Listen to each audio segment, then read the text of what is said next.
આપણી પાસે sandal boot ચપ્પલ બધું જ છે ને દીકરા, ખાલી એકવાર ચેક કરજે, 7 મહિનાના ઘસાઈ ગયેલા ચપલા પહેરે એ મમ્મી છે, અને ઘસાઈ ગયેલો શર્ટ જેને કોલર થી પહેરો છે ને એ બાપ છે.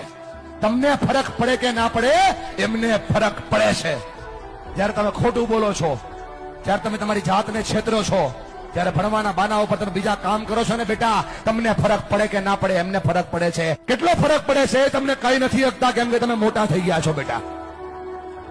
પણ તમે જયારે કઈ ડિમાન્ડ કરો છો ને, પપ્પા જોઈએ છીએ, તેની પાસે હોય નહીં તો એ દાંત કાઢીને જવાબ દે છે. તમે તો ખાલી માગી લ્યો છો કે ભાઈ પપ્પા જોઈએ છીએ, ત્યારે ખંભા ઉપર હાથ મૂકીને પૂછજો તો ખરા કે પપ્પા હું તો ખાલી માગી લઉં છું, તમે લાવો છો ક્યાંથી? એને બહુ ફરક પડે છે ભાઈ. ફરી કઈ નથી શકતા, તું જુવાન થઈ ગયો ને એટલા માટે. અને જો મારા પર ભરોસો ન હોય, ખાલી આંખોમાં ચેક કરે કેટલો ફરક પડે છે. આ બાપની આંખમાં જે આંસુ પડે છે ને, એને એટલો ફરક પડે છે.